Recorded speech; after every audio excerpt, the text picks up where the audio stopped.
Muito bem, Deus que abençoe então nossas crianças, e vamos nós aqui meditar um instante na palavra. Quero ler com vocês um trecho aqui da palavra, Mateus capítulo 17, a gente vai ler dos versos 1 até o versículo 13. Eu queria falar um pouquinho sobre a cena da transfiguração. A minha ideia era falar sobre a transfiguração especificamente, mas eu resolvi mudar e falar um pouquinho sobre o que veio depois da transfiguração.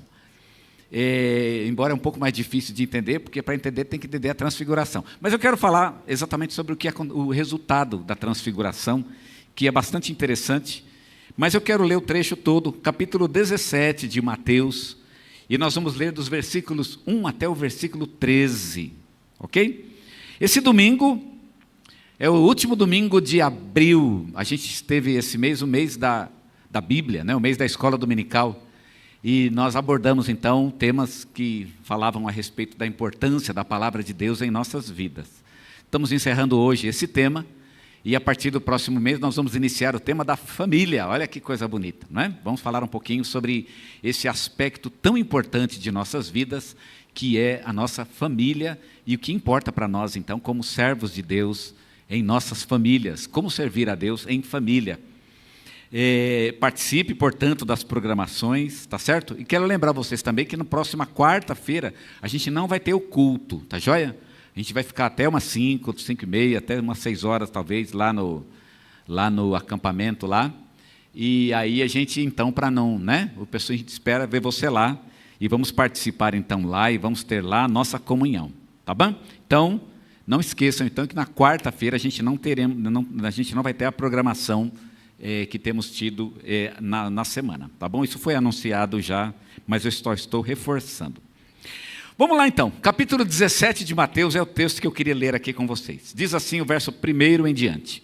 6 dias depois, tomou Jesus consigo Pedro, Tiago e João, irmão deste, e os conduziu à parte a um alto monte, e foi transfigurado diante deles. O seu rosto resplandeceu como o sol, e as suas vestes tornaram-se brancas como a luz. E eis que lhes apareceram Moisés e Elias, falando com ele. Pedro, tomando a palavra, disse a Jesus: Senhor, bom é estarmos aqui. Se queres, farei 3 cabanas, uma para ti, outra para Moisés e outra para Elias. Estando ele ainda a falar, eis que uma nuvem luminosa os cobriu, e dela saiu uma voz que dizia: Este é o meu filho amado, em quem me comprazo, a ele ouvi. Os discípulos, ouvindo isso, caíram com o rosto em terra e ficaram grandemente atormentados. Chegou-se, pois, Jesus e tocando-lhes disse: Levantai-vos e não temais. E erguendo eles os olhos, não viram a ninguém, senão tão somente a Jesus. Então desceram do monte, e Jesus lhes ordenou: A ninguém conteis a visão, até que o Filho do Homem seja levantado dentre os mortos. Perguntaram-lhe os discípulos: Por que dizem então os escribas que é necessário que Elias venha primeiro? Respondeu ele: Na verdade, Elias havia de vir e restaurar todas as coisas. Digo-vos, porém, que Elias já veio, e não o reconheceram, mas fizeram-lhe tudo o que quiseram. Assim também o Filho do Homem há de padecer nas mãos deles. Então entenderam os discípulos que lhes falava a respeito de João o Batista. Amém? Vamos orar? Obrigado, Deus. Obrigado pelo culto que prestamos até este momento, e continua falando conosco. A nossa alma deseja o Senhor, e nós entendemos que quando a Tua palavra vem a nós, é o Senhor que vem a nós. Sacia-nos, portanto, com a Tua palavra, é o que clamamos no nome do Senhor Jesus. Amém. Eu queria pensar um pouco com os irmãos a respeito dessa cena tão famosa e tão conhecida, a cena da transfiguração. Eu estava tentando entender a cena, embora eu não vou falar sobre, um dia nós vamos falar talvez sobre a transfiguração em si mesma, mas eu queria entender com vocês o que aconteceu aqui nessa história da transfiguração. E para entender, eu dividi essa história em 7 partes. É como se fosse 7 capítulos, se a gente pode pensar assim, de uma história muito curta e muito sucinta. No primeiro capítulo, eu chamaria de uma introdução. A introdução da história. E nessa introdução, Jesus pega Pedro, Tiago e João. Pedro, Tiago e João, venham aqui. E eles foram, E aí Jesus pega esse grupo e leva eles para um monte. Fecha aqui a primeira parte. Segunda parte da lição, então, a descrição do que aconteceu lá no alto do monte. Aconteceram duas coisas. Jesus foi transfigurado. Transfigurado significa que ele mudou de figura. É muito complicado entender o que aconteceu exatamente com Jesus, né? A gente um dia vai estudar um pouquinho mais, talvez vamos estudar esse texto, mas o fato é que Jesus mudou, alguma coisa nele mudou. Mudou a sua aparência, ele foi transformado numa pessoa de uma aparência diferente. É como se eu estivesse aqui, de repente vocês olhassem, e de repente tem uma outra pessoa aqui na frente. Mas o que aconteceu? Né? Foi mais ou menos isso que aconteceu naquele momento. Ele mudou a sua maneira de ser, e também neste momento o rosto de Jesus mudou, e também houve uma voz do céu. Uma voz do céu disse algumas palavras, e naquele momento apareceram Moisés e Elias naquele monte. Imaginem a surpresa e o espanto dos discípulos, portanto, numa coisa inédita que a gente pode imaginar que nunca tinha acontecido antes, e jamais alguém podia imaginar que uma coisa dessas poderia acontecer. Ali estavam Moisés e Elias. E aí fecha então o quadro. Foi isso que aconteceu em cima do monte. Terceira parte, terceiro capítulo da nossa história, a intervenção de Pedro. Pedro, então, ele faz uma declaração de alegria. É bom que nós estejamos aqui. Em primeiro lugar, ele mostra que ele está muito feliz. Eu também estaria muito feliz se eu estivesse naquela cena. E Pedro se revela muito feliz. E segunda coisa que Pedro faz, ele faz uma sugestão. Uma sugestão que a gente vai pensar daqui a pouquinho, no que ela significa. Mas ele sugere que sejam feitas 3 cabanas, 3 tendas. Uma para Moisés, outra para Elias e outra para Jesus. E com isso a gente encerra a terceira parte da nossa história, a intervenção de Pedro. Vem agora a quarta parte da nossa história. É a parte em que vem uma voz da nuvem. O texto diz que eles foram cobertos por uma nuvem, e da nuvem surgiu uma voz celestial. E aí então nós temos, primeiramente, a descrição da nuvem.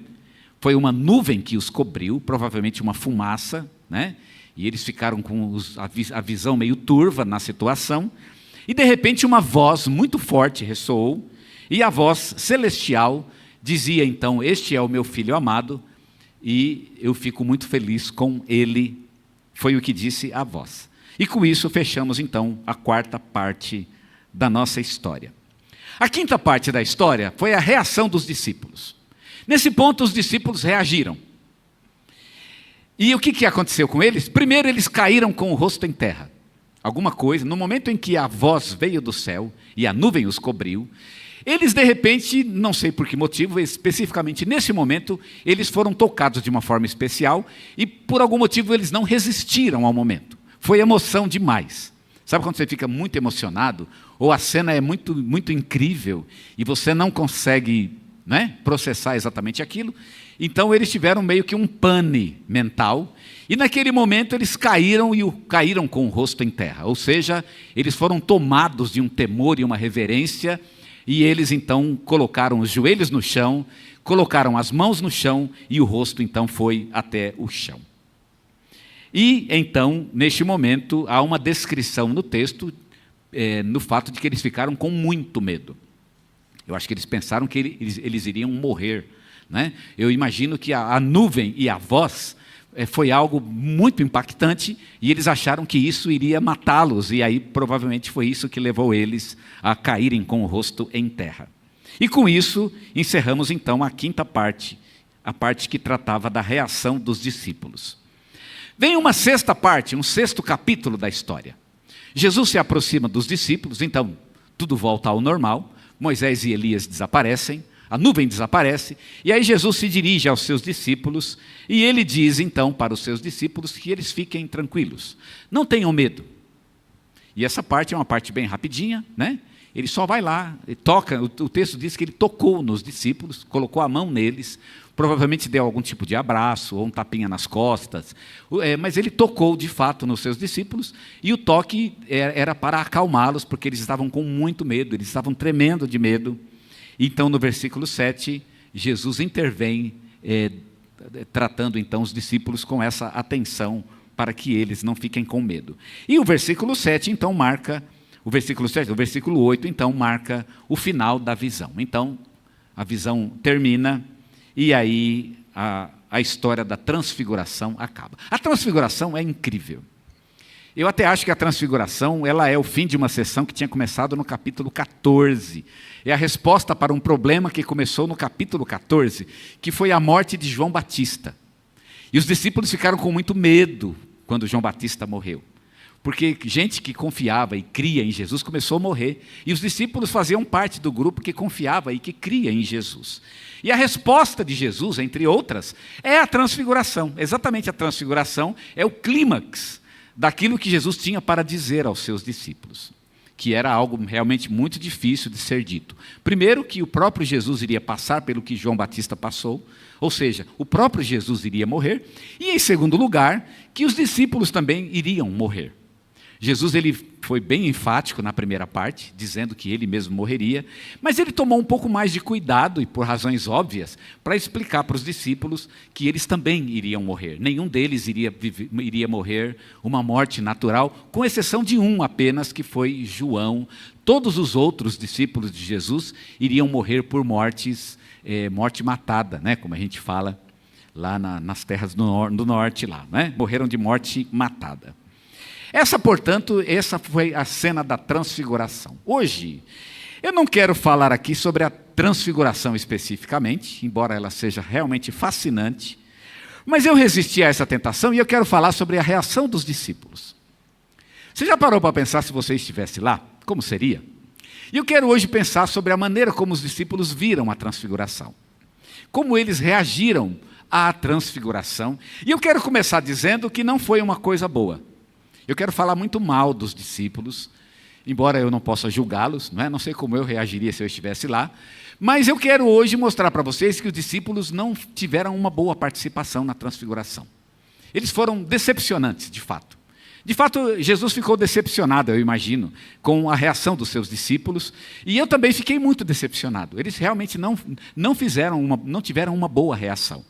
E eu quero falar sobre essa reação negativa dos discípulos, e que eles não reconheceram o que significava a transfiguração de Jesus. Eles não compreenderam aquilo.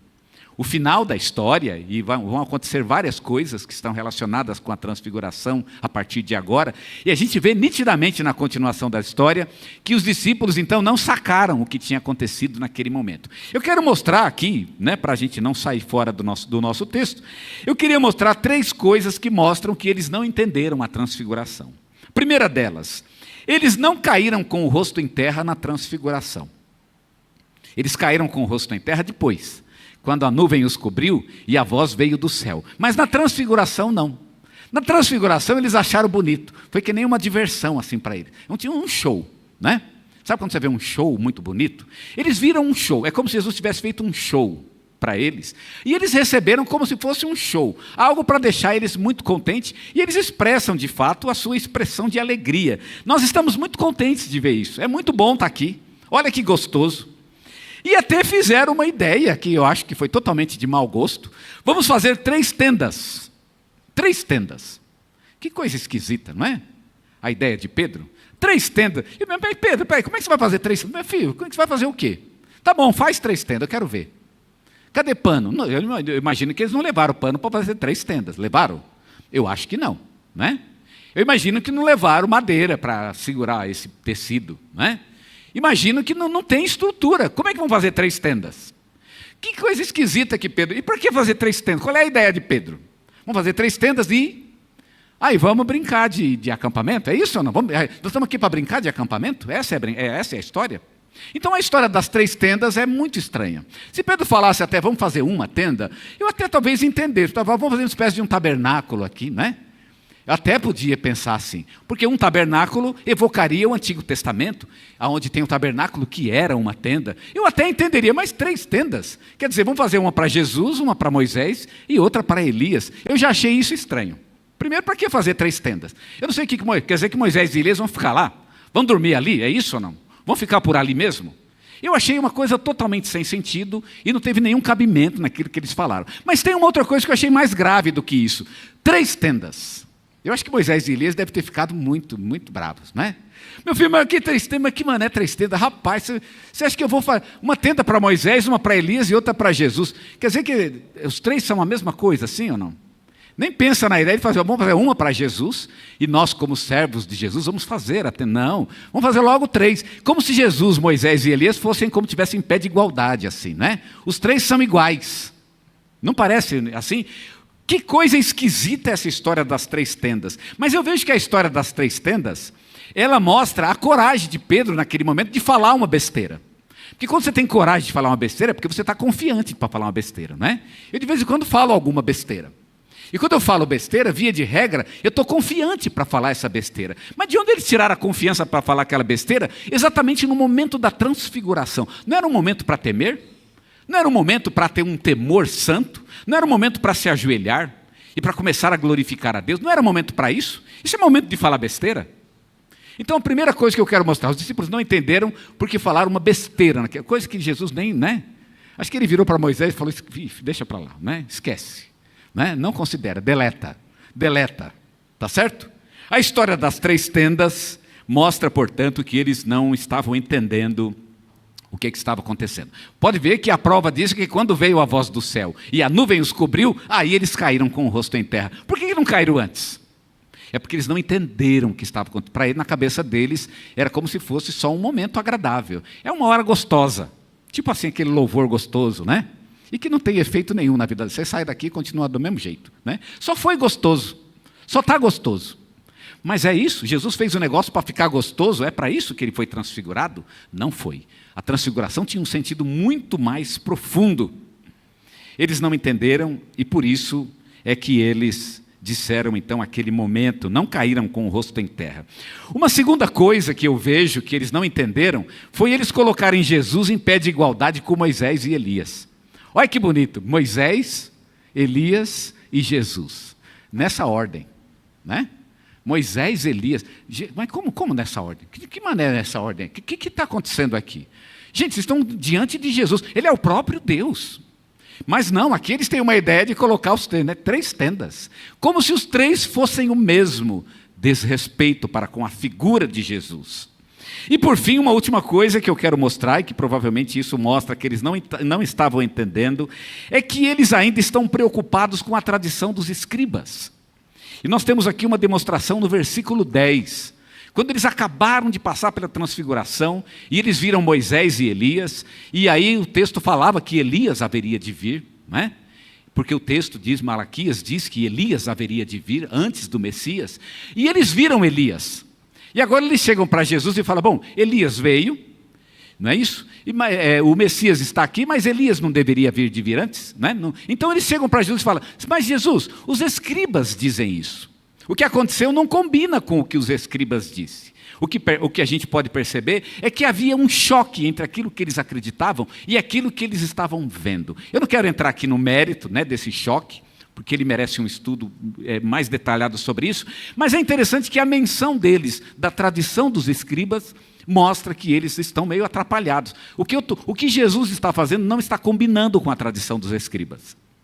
Mas gente, vocês ainda estão preocupados com a tradição dos escribas? Vocês estão vendo o próprio Deus na frente de vocês. Deus está falando pessoalmente com vocês. Vocês estão ouvindo uma voz do céu. O Filho de Deus está aqui na frente de vocês, falando palavras de Deus.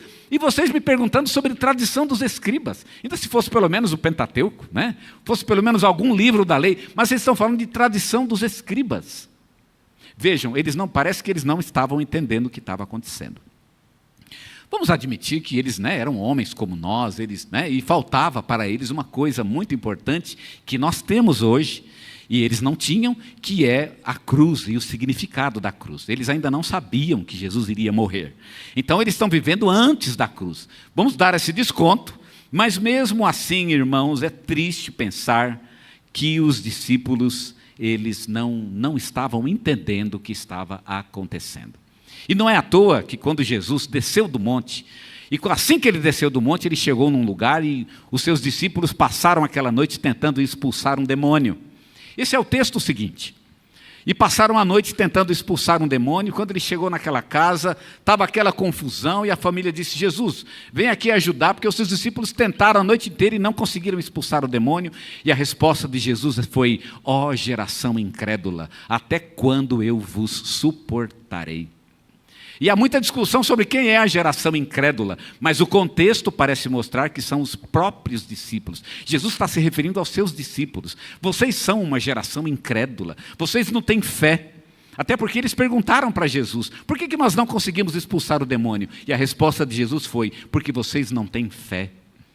E Jesus tinha dito isso: vocês são uma geração incrédula, vocês não têm fé. E quando Jesus diz isso, a impressão que dá é que ele tem meio que um desabafo. Eu imagino que Jesus deve ter ficado muito chocado, muito chateado no monte. Ele preparou algo realmente muito lindo, aquilo não foi compreendido e ele voltou decepcionado do monte. E eu acho que ele desabafou naquela hora, né? Ele já desce do monte chateado, entra numa casa, já dá de cara com um demônio e aí ele solta essa expressão: vocês são uma geração incrédula, até quando eu vou ter que aguentar vocês? Até quando eu vou aguentar vocês? Ainda bem que Jesus tem uma paciência, né? Tem uma paciência de Jó, graças a Deus por isso, né? Uma paciência de Jó não, Jó é que tinha uma paciência de Jesus, porque Jesus ele realmente é paciente, louvado seja o nome dele por isso. Os discípulos, irmãos, não entenderam o que tinha acontecido, infelizmente eles não compreenderam a transfiguração. E eu quero, meio, né, para a gente pensar um pouco sobre essa questão dos discípulos não terem compreendido. E a decepção do texto, o texto é decepcionante, porque ele mostra exatamente os discípulos não entendendo. Então eu quero pensar um pouquinho sobre qual foi a resposta de Jesus, e como Jesus vê e processa então essa falha dos discípulos. E é importante para mim ver como Jesus respondeu a isso, porque Jesus tem que trabalhar na minha vida muitas vezes desta mesma maneira. Porque eu também sou como os discípulos. Eu sou meio demorado para entender as coisas. Eu sou meio tardio. E muitas vezes eu demoro. Às vezes Deus está fazendo algo na minha frente, algo lindo, maravilhoso, e eu não estou entendendo aquilo que Ele está fazendo. Estou falando besteira acerca dessas coisas. E aí Jesus tem que ter muita paciência comigo. E eu quero mostrar para vocês qual é a reação de Jesus à incompreensão dos seus discípulos. E louvado seja Deus, porque Jesus é deste jeito. Primeira coisa que nós vemos aqui sobre Jesus. E quando eu falei da geração incrédula, né? É no capítulo 17, no versículo 17, logo abaixo do nosso texto. Mas vejam vocês a reação de Jesus. Primeiro o texto nos fala sobre a disposição de Jesus de investir nos seus discípulos. E o texto diz isso no capítulo 17, versículo 1. Tomou Jesus consigo. Jesus está investindo nos seus discípulos. Ele toma consigo. 3 deles. Venham comigo, eu quero trabalhar com vocês, eu quero mostrar coisas para vocês, eu quero que vocês vejam, eu quero que vocês aprendam coisas comigo. E Jesus tem essa disposição de investir neles. Eles são como que um material bruto, e Jesus precisa trabalhar com eles com muita calma, com muita paciência, porque eles são demorados para entender. E olha como Jesus tem paciência. Jesus está pensando assim: não é para hoje. Eles vão produzir frutos maravilhosos, vão. Vocês conhecem o fim da história e sabem que esses 12 revolucionaram o mundo. Os 12 criaram os fundamentos daquilo que hoje é a igreja de Jesus e que está em pé há 20 séculos. E eles são o fundamento dos apóstolos e dos profetas. Então esses 12 produziriam frutos maravilhosos, mas ainda não. Ainda está no investimento. E olha Jesus investindo tempo com eles. Gente ignorante, pai, mas pensa nos caras burros. Pensa num sujeito que só fala besteira. E olha Jesus, ele toma. Jesus ele só fala besteira, Jesus. Mas larga isso de lado, isso não dá nada. Jesus faz o quê? Ele chama, ele toma, diz o texto, ele toma consigo. Vem aqui, venham comigo, vamos caminhar juntos. Vamos subir esse monte. Eu quero mostrar uma coisa para vocês. Eles não vão entender, mas nem por isso Jesus deixa de mostrar a eles. Ele continua mostrando. Nós vemos aqui o investimento de Jesus. Ele toma consigo. Em segundo lugar, esse texto nos mostra a compreensão que Jesus tem da fraqueza dos discípulos. Eles são fracos. É interessante que Jesus não cobra deles uma coisa que eles não podem dar. São fracos. O texto diz que eles estão lá com medo, quando chegou a voz, não é? A voz do céu. Eles caíram com o rosto em terra, e diz o texto, Jesus se aproximou deles e tocou neles, e está lá no versículo 7. Erguei-vos, ele disse, e não temais. Ergam-se, fiquem em pé, não tenham medo. Não tenham medo. E eu acho tocante essa cena. Jesus decepcionado naquele momento, com a reação errada dos seus discípulos, mas ele chega junto deles, ele toca neles com amor, ele diz, levantem-se, não tenham medo, eu estou com vocês, eu amo vocês, eu cuido de vocês, eu entendo vocês, eu entendo. Jesus sabia tudo, ele é o Senhor de todas as coisas, ele tem todo o conhecimento, mas os discípulos não sabiam nada. Não sabiam nada. Quando vamos a Deus e dizemos isso a Ele, Senhor, eu não sou nada, eu não sou ninguém, Ele entende. Ele toca em nós e Ele diz, não tenha medo, levante-se, vamos trabalhar juntos, eu estou com vocês. Vejam aqui a maneira como Ele compreende a dor dos seus discípulos, como Ele compreende a fraqueza dos seus discípulos. Em terceiro lugar, nós vemos a insistência de Jesus em fazer os discípulos entenderem uma verdade. Lá no versículo 11 diz, então Jesus respondeu. E ele está pronto para responder e trabalhar no tempo dos discípulos para que eles possam entender uma verdade preciosa para a vida deles. Às vezes a verdade de Deus precisa de tempo. E quanto tempo, não importa. Do ponto de vista de Jesus, Ele vai dar o tempo que for necessário para que a verdade fique clara em nossas mentes. E nós vamos trabalhar dentro do nosso tempo. E olha que coisa linda, Jesus vai trabalhar dentro do nosso tempo também.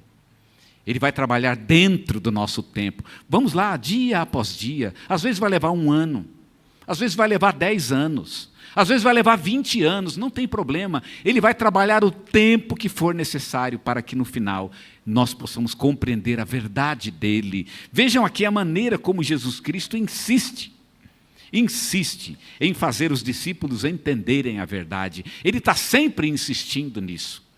Todos os dias está conversando, mostrando, apontando para onde deve ser apontado, para que eles consertem a sua visão. Essa é a maneira como Jesus trabalha juntamente com os seus discípulos, insistindo com eles até que eles possam entender a verdade. Nós vemos também o foco de Jesus. E qual é o foco de Jesus? O foco é a sua morte na cruz. O versículo 12, quando Jesus ele fala sobre esta visão, ele diz a eles, pois é, o Filho do Homem há de padecer, ou seja, eu vou morrer também. No final, a transfiguração ela tinha um sentido, e o sentido era a própria cruz de Cristo. E esse é o foco de Jesus. O foco de Jesus é a sua cruz. E nós vemos aqui um exemplo de como ele se mantém focado naquilo que é o seu tema principal. O tema de Jesus é a cruz. Porque a cruz é a glória de Jesus. É o momento em que ele é glorificado. E nós vemos aqui exatamente Jesus mantendo esse tema. E por fim, nós vemos aqui a paciência de Jesus em deixar o tempo trabalhar. Não se preocupe não, eles ainda vão entender. Talvez eu pudesse dizer, Jesus, olha, não deu certo, infelizmente o Senhor perdeu tempo. E Jesus responderia, não, eu não perdi tempo. Agora não, mas um dia eles vão entender o que aconteceu. A transfiguração foi como se fosse uma semente que Jesus lançou e que iria frutificar no tempo perfeito. Eles iriam entender no tempo certo, no tempo perfeito. Nós temos 2 exemplos. Lá estavam Pedro, Tiago e João. Pedro, Tiago e João. E desses 2 nós temos a palavra, Tiago não escreveu nada, não é? O Tiago que escreve em nossas Bíblias, do qual nós temos uma carta, não é esse Tiago que está lá no monte. É um outro Tiago, que nem era inclusive um dos 12, mas que era um irmão do Senhor Jesus, que se chamava Tiago. Então Tiago, aquele que estava no monte, não escreveu nada, mas Pedro escreveu. Nós temos pelo menos 2 cartas de Pedro. E João também escreveu. Nós temos um Evangelho, um Apocalipse, e mais 3 cartas de João. E quando eles escreveram, eles fizeram questão de relatar essa cena. E nós vemos anos mais tarde, dezenas de anos inclusive, quando eles descrevem essa cena, a maneira como eles finalmente a tinham compreendido. Demorou, mas eles entenderam, eles chegaram na verdade. Demorou, mas a verdade chegou aos seus corações. João capítulo 1, versículo 14, João diz, vimos a sua glória como a glória do unigênito do Pai. Se ele tivesse dito isso naquele dia, não é? Mas era muito cedo. Mas um dia João ia dizer isso. Nós vimos a sua glória como a glória do unigênito do Pai. Não era nem a voz que era bonita. Não era nem a nuvem que cobriu, porque foi nesse momento que eles caíram. Não é? Não, o momento precioso foi exatamente o momento em que Jesus manifestou a glória de Deus. Aquele era o momento certo de cair com o rosto em terra. E agora João podia dizer, nós vimos a sua glória, eu vi a glória de Deus. Eu imagino que muitos de nós estão vendo a glória de Deus, mas não estão vendo. Talvez Deus esteja agindo em nossas vidas e esteja nos mostrando sua glória, mas nós estamos como que cegos para a glória de Deus. Deus está fazendo algo, mas nós não conseguimos compreender a obra de Deus. João podia dizer, agora sim, agora eu entendo. Como eu fui, aquele dia eu fui um idiota. Né? Ainda concordei com Pedro ainda com a história das cabanas. Gente, pelo amor de Deus, que coisa horrível falar aquilo. Não, o que importava é que ali estava diante de mim a própria glória de Deus. Agora eu entendi, era a glória de Deus. João ia dizer isso aí pelo menos uns 60 anos depois. 60 anos, imaginem, quando ele escreveria o seu evangelho. 60 anos depois, ele diria, agora eu entendi, eu vi a glória de Deus, manifestada na face de Jesus. E Pedro também disse algo, lá na segunda carta, capítulo 1, versículo 17, ele diz, pois ele recebeu da parte de Deus Pai, honra e glória, quando pela glória excelsa lhe foi enviada a seguinte voz, este é o meu filho amado, em quem me comprazo. Isso está na carta que Pedro escreveu. Agora Pedro podia escrever e podia dizer, agora eu entendi. Eu entendi o que aconteceu naquele dia. Eu estava vendo Deus, o próprio Filho de Deus diante de nós, manifestando a própria glória de Deus. Irmãos, ainda bem que Jesus foi paciente. Eu louvo a Deus pela paciência do nosso Senhor, de mesmo decepcionado, mesmo trabalhar na vida de pessoas que não o compreendiam, de pessoas que seguiam caminhos errados, pessoas que sempre estavam insistindo e falando besteiras a respeito de Deus e da sua obra, dando opiniões que não tinham nada a ver com o que Deus tinha pensado, pessoas que muitas vezes tinham uma tendência de escapar das mãos de Deus, do caminho de Deus, das estratégias de Deus para a sua vida. Mas Jesus insiste com eles, e valeu a pena que ele tivesse insistido. Eles iriam entender. Não era naquele dia, mas eles iriam entender. Deus está trabalhando em nossas vidas também. E louvado seja o Pai, porque o Filho é paciente conosco, porque Ele é paciente comigo. Eu sou que nem gente, eu me identifico com eles. Eu leio um texto como esse, meu Deus, eu sou igualzinho a esses discípulos. Eu sou demorado para entender e louvo a Deus porque Jesus é paciente comigo. Ele não tem pressa, fique tranquilo. E Ele não deixa de trabalhar na nossa vida. Ele poderia falar, não vou trabalhar. Você é muito demorado para entender, eu vou pegar outro, né? Pegar outro que é mais rápido, mais esperto. Não tem mais esperto. Ele vai continuar trabalhando na minha vida, sim. No tempo perfeito dele, eu vou compreender todas as coisas. E tudo vai ficar claro diante de mim. E eu vou poder ver a glória de Deus manifestada em minha própria vida, através do Filho de Deus que habita no meu coração.